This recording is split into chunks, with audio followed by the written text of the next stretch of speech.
And now, the second runner-up for Mr. Tidy Bowl, it's snack time! Hello and welcome to today's Snackboy.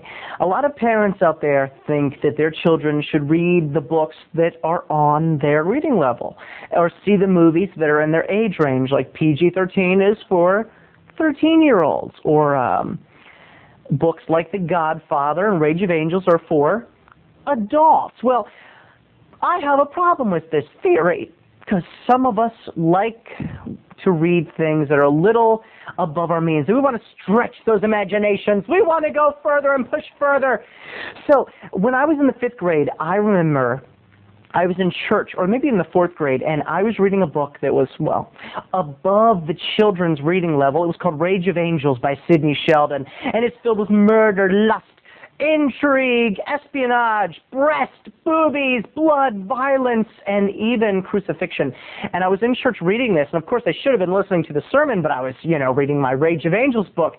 And it was a big novel, and I was very proud of the fact that, at such a young age I was reading adult literature.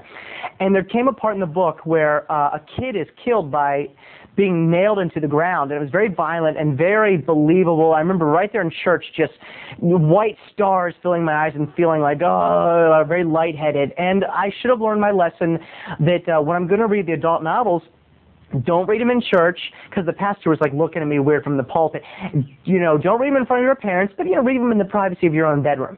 But I did not learn my lesson, and that is why one day I stupidly brought the book The Godfather by Mario Puzo, a wonderful book of mafia crime. I'm sure you've seen the movie, to Mrs. Longnecker's 5th grade reading class. And in the 5th grade at Mrs. Longnecker's class, you were expected to read things like, I don't know, Dan and the Magic Sword, whatever.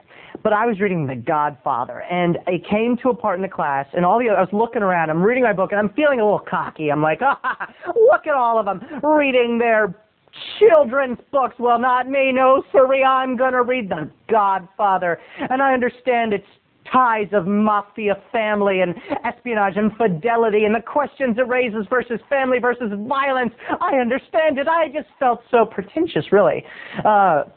And I'm reading the book, and all the kids around me are reading their stupid books, and all of a sudden I come to that part in the book where Sonny, one of Don Corleone's sons, gets just riddled with machine gun, Tommy gun bullets at the toll booth when he's trying to escape. And, the book just describes in such vivid details the blood popping out of him.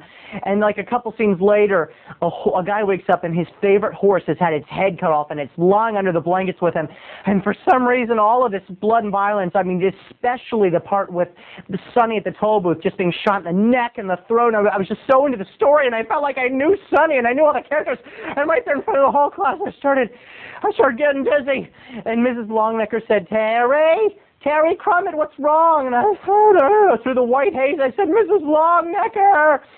And all the kids looked up from their inane, stupid, idiot reading books, and they looked at me through their insipid fiction, and they were like, oh, look at him. And I dropped The Godfather to the ground, and it's plastic. You know how, like, the library books had that plastic coating? It was a heavy book. It's plastic, crinkly coating just started crinkling in my ears, and I just saw white, and before you know it, I dropped to the ground in Mrs. Longnecker's 5th grade classroom. And she called my mom that night. Here's the worst part. I felt fine after that, and I finished my book, and I'm still stand behind the fact that I should have read it. But she called my mom, and Mrs. Longnecker said, Mrs. Crummett, this is Mrs. Longnecker. I think you should know what Terry is reading. He's filling his head with dirty, violent stories that are for adults. I think you should make sure that he reads books that are for children. I don't think he should be reading the violence. And from then on, Sue Crummett was on her crusade.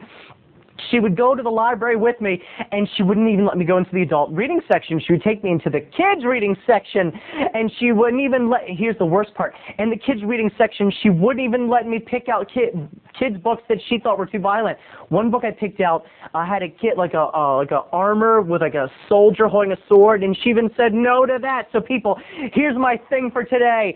If you're going to read above your means, please do it. Fill your head with all the knowledge you can. Riddle your brain with the bullets of Sonny Corleones, but don't let Mom see, and don't bring it into the classroom because they'll take it away from you. If we're going to take over the world, or children are going to take over the world, as they should, children should take over the world, they're going to have to do it suddenly, like the children of the corn, and then spring yourself on the adults when they don't expect it. That's my advice for the day. Kill the adults! Kill the adults!